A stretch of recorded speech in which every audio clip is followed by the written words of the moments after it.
I'm Amy, and I'm 10 years older than my little sister, Kathleen. From the moment she was born, our parents made it clear she was special. Look at those beautiful green eyes, they would say. Have you ever seen such perfect golden curls? Meanwhile, I stood in the background with my plain brown hair and ordinary face, watching them admire her. Don't get me wrong, I loved my sister. How could I not? She was tiny, perfect, and always needed care. Since our parents worked long hours, guess who became her second mother? That's right, me. Amy, honey, Mom would say, can you help Kathleen with her homework? You're so good at math. Or, Amy, dear, would you mind picking up your sister from school? We're both stuck at work. I remember one evening when I was 15 and Kathleen was 6. I was helping her with her reading while trying to finish my own pile of homework. I don't want to read anymore, Kathleen whined, pushing the book away. It's boring. Come on, Kathleen, I said, pulling the book back. Just 3 more pages, then we can play your favorite game. She pouted but picked up the book again. You're no fun, Amy. Shirley's big sister takes her to the park every day after school. Well, Shirley's big sister doesn't have to work at the library after school, I replied. It hurt a little, but it was the truth. I was already balancing school, housework, and a part-time job at the library to help our family with money. That was our life, Kathleen being Kathleen, and me being whatever everyone needed me to be. By the time I was 17, I had 3 jobs, working at a cafe in the morning, the library after school, and doing online data entry at night. Also, we could afford Kathleen's dance classes, private tutoring, and the beautiful clothes that made her the most popular girl at school. I kept telling myself things would get better. That one day, Kathleen would understand and appreciate everything I did for her. That maybe, just maybe, our parents would finally look at me with the same pride they had when they talked about her. But looking back, I realized I was just telling myself what I needed to hear to keep going. When it was time to apply for college, I knew my choices were limited. Not because of my grades, they were actually pretty good even with 3 jobs. I had even earned several scholarships to universities in other states. You got accepted to Mountain View? Mom asked when the letter arrived. Her eyes widened for a moment, but then she frowned. But honey, who will help Kathleen with her college prep? And you know we can't afford that kind of tuition. I remember standing in the kitchen, holding my acceptance letter, watching as Mom's attention drifted to Kathleen's latest art project on the fridge. I didn't even mention that I had been offered a partial scholarship. What was the point? So I enrolled at the local city college, kept working at the cafe and library, and continued being Kathleen's support system. During my first year of college, my days were packed. I rushed from morning classes to work, then home to help Kathleen with her homework. Some nights, I was up until 3 a.m. finishing my own assignments, only to wake up at 6 a.m. for my cafe shift. After graduation, I got a decent job at an accounting firm and finally moved into my own apartment. It wasn't much, a small 1-bedroom with bad plumbing, but it was mine. I thought maybe now things would change. Maybe now I could finally focus on my own life. Then, the phone call came about Kathleen's graduation dress. Honey, Mom said in that familiar pleading voice, you know how important this is to your sister. She needs to look perfect for her graduation. I let out a bitter laugh, remembering my own graduation dress, a $40 clearance rack find. It ended up being the same dress another girl, Carolyn Jones, wore. I had spent the whole night avoiding being in the same photos as her. How much does she want for the dress? I asked, already reaching for my credit card. Well, she found this gorgeous designer one. It's only $1,000. I almost choked on my coffee. $1,000? That was nearly a month's rent. But I still heard myself saying, okay, Mom, I'll transfer the money. Then came the real shock. Kathleen had been accepted to Woodlands University, one of the most expensive private colleges in the state. And somehow, our parents had saved up a large amount of money for her tuition. We've been saving since she was born, Dad said proudly at dinner. Our little girl deserves the best education possible. I sat there, my fork frozen halfway to my mouth, thinking about all the student loans I was still paying off, all the scholarships I had to turn down, all the years I worked multiple jobs just to afford my public college tuition. And all that time, They had been saving for Kathleen's education. But it didn't stop there. A few weeks after Kathleen started at Woodlands, the requests began. Amy, sweetie, Mom called one evening. Kathleen needs help with her apartment rent. Just until she gets settled. Then it was textbooks. Then a laptop because all the other students had MacBooks. Then a new iPhone because the one I bought her last year was embarrassing. Food money. Clothes money. Every week, there was a new expense. A new emergency. A new reason why Kathleen needed my help. And through it all, she never once said thank you. Never once admitted the sacrifices I was making. To her, I was just the family ATM, always giving, never questioning. 4 years later, I was at my kitchen table, reviewing my monthly budget, when my phone rang. Mom sounded excited. Amy, you need to come over right now. Kathleen has big news. When I got to my parents' house, I found Kathleen practically bouncing with excitement, flashing a giant diamond ring. I'm getting married, she squealed. And I'm leaving college. The room went silent. You're what? I finally asked. Oh, don't look so shocked, Kathleen said, rolling her eyes. College is boring anyway.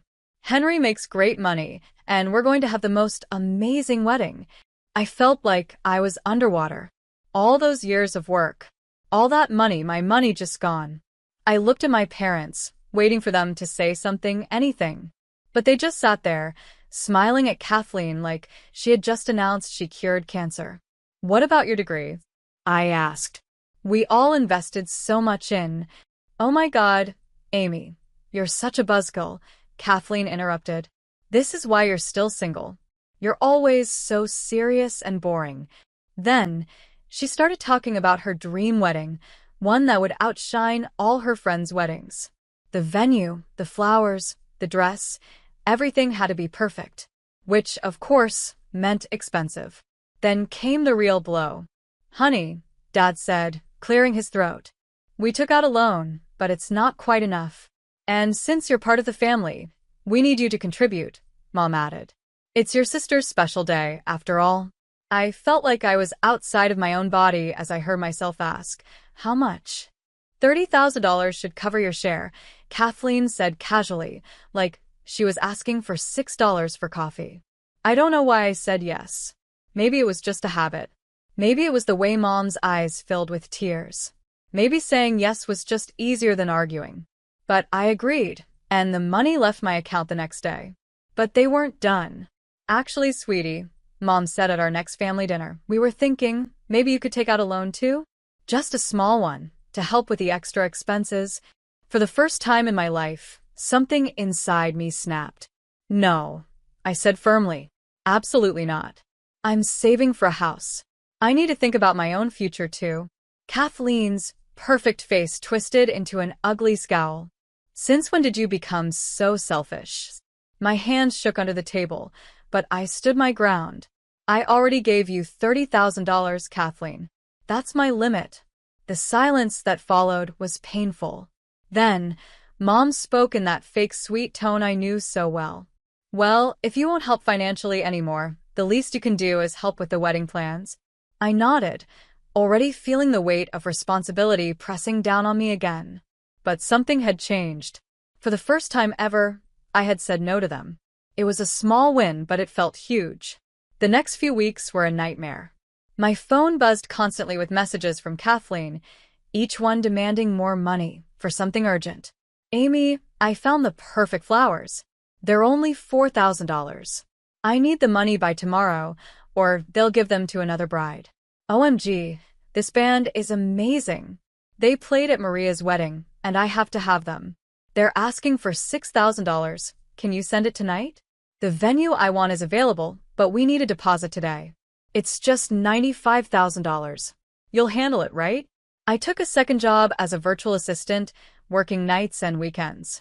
My days blurred together, spreadsheets at my accounting job, wedding planning on my lunch breaks if I even got one, then more hours in front of the computer at night. One day, my coworker Carolyn stopped me in the break room. Amy, are you okay? You look different. I caught my reflection in the window and barely recognized myself.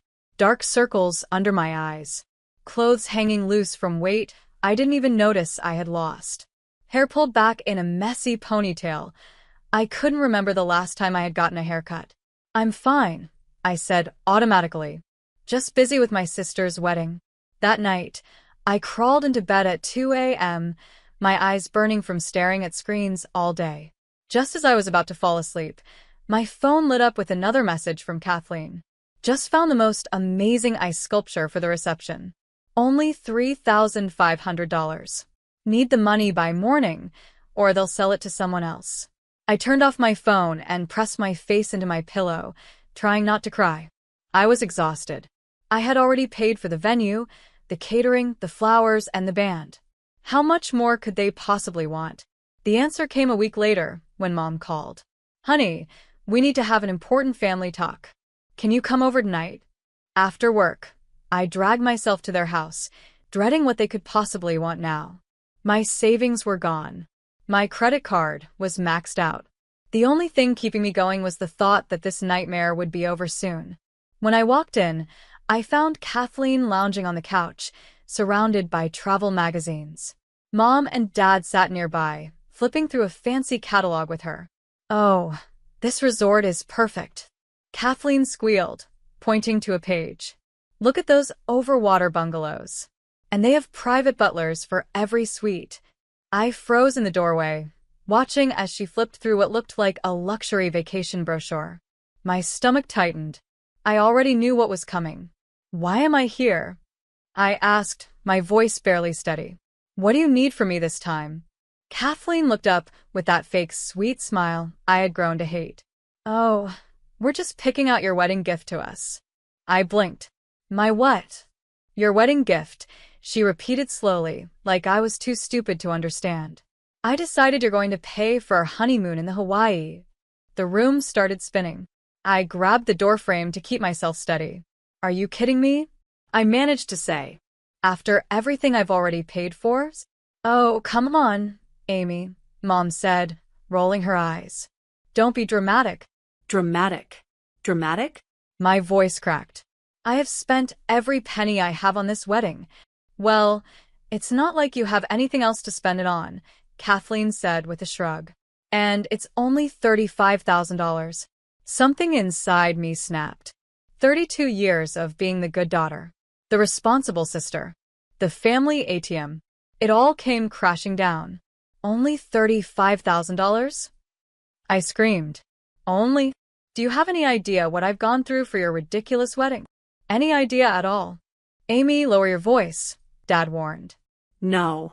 I will not lower my voice. I'm done. I'm absolutely done with all of this. I was shaking now, years of anger and resentment bubbling to the surface. You're nothing but a spoiled, selfish brat, Kathleen. And I'm done dealing with your endless demands. I have my own life to think about, I said firmly. Kathleen's face twisted with anger.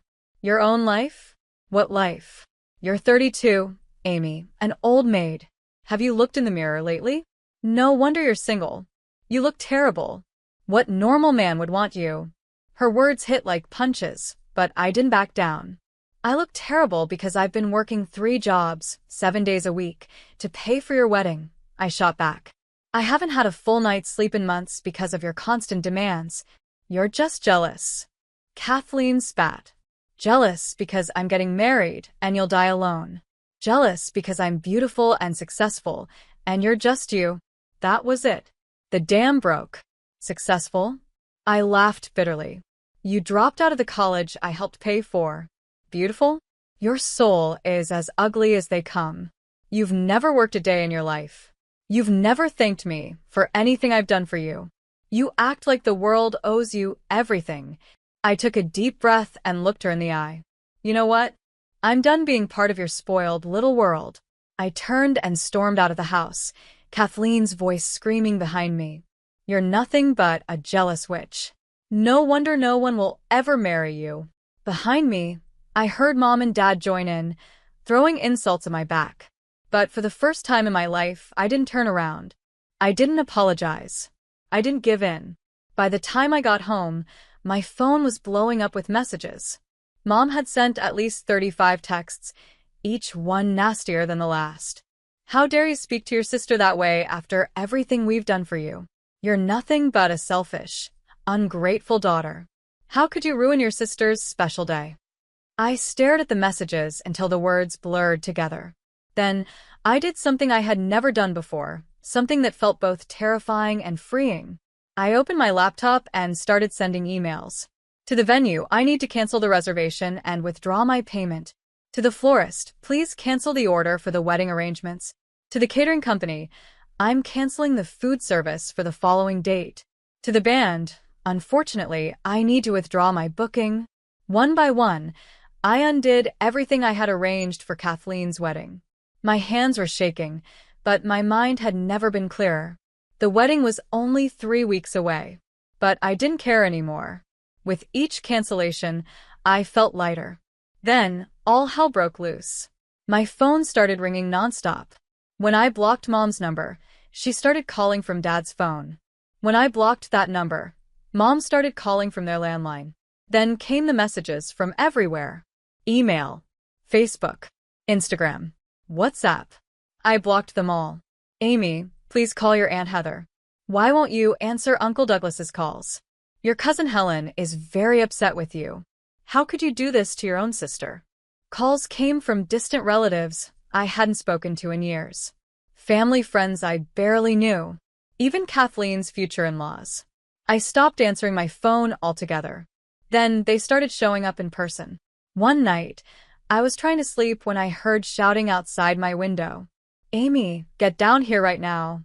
Mom's voice was sharp and angry. You better fix this, you selfish witch. That was Kathleen. They stood outside for hours, switching between yelling and fake sobbing. I turned up my TV to block them out. The next morning, I went to Noah, our building's concierge. Please don't let them in, I said quietly. I don't care what they say. They're not welcome here. Noah, who had seen their behavior the night before, nodded with sympathy. Don't worry, Miss Robertson. I'll take care of it. A week later, my friend Julie called. Have you heard what happened? She asked carefully. What? Your parents had to take out another emergency loan to cover everything you canceled. None of the vendors would do it on such short notice, without extra charges. They ended up paying double for everything. I sat in silence, letting that sink in. Part of me felt guilty, the part of me that had been trained since childhood to fix things, to make everything okay for everyone else. But a stronger part of me, the part that had finally learned to say no, knew I had done the right thing. A month later, I was scrolling through Instagram when I saw them, Kathleen's wedding photos. I hadn't meant to look, but a mutual friend had liked them, so there they were. The lavish wedding my sister had planned had turned into something very different. Instead of a 7-star hotel, they had used our parents' backyard. Instead of the $4,000 flower arrangements, they had simple grocery store bouquets. The expensive band was gone, replaced by a laptop and speakers on a folding table. Kathleen still wore her dream dress and looked as beautiful as ever, but something was off. Her smile looked forced. Her eyes were tight with disappointment. And no honeymoon photos ever followed. The Hawaii dream had died along with the rest of her grand plans. I closed Instagram and went back to my life. For the first time in years, I was focusing on myself. Sleeping normal hours. Eating real meals. Even looking like me again. Then, for months after the wedding, my phone rang. It was Dad. Amy, he said, his voice tired, older somehow. We need to talk. Can you come over? Something in his tone made me say yes. When I arrived at my parents' house, something felt different. Mom and Dad sat on the couch, looking defeated. Dad spoke first. Kathleen is getting a divorce. The words hung in the air like smoke. I waited. She and Henry. Mom's voice cracked. They've been fighting since the wedding. He keeps complaining about how cheap everything was, how embarrassing it was that they couldn't even afford a proper band. And he's furious about the canceled honeymoon. Dad sighed, staring at his hands. The thing is, we took out 3 loans for that wedding. Even the smaller version was expensive. We're in pretty deep, Amy. I already knew what was coming. We were hoping, Mom began. No, I said quietly but firmly. But Amy, we're your parents. And I'm your daughter, I interrupted. The one you never saved money for. The one who worked 3 jobs to put herself through college. The one who emptied her savings account for a wedding that should never have happened in the first place. They sat in stunned silence. Dad finally spoke, choosing his words carefully. We realize now that we were partially wrong. The way we treated you. I stood up, smoothing my skirt. Partially wrong? You've been wrong about everything. About me. About Kathleen. About money. About life. Maybe one day, you'll really see how wrong you were. But until then, I grabbed my keys. Good luck with those loans. As I drove away, I glanced in the rearview mirror. I saw my parents standing in the doorway, looking lost and small. For the first time, I didn't turn back. Life has a funny way of showing you who people really are. 7 months after Kathleen's divorce, I was having coffee with Julie when she hesitated, stirring her latte a little too much. Have you heard about Kathleen? She asked carefully. I shook my head. After that long talk with my parents, I had kept my distance. I was focused on rebuilding my life. She moved back in with your parents, Julie continued. She's not working. Says she's too traumatized by the divorce to hold a job. She paused, lowering her voice. But she's been dating. A lot. A new guy every week, from what I hear. And my parents? I asked, already knowing the answer.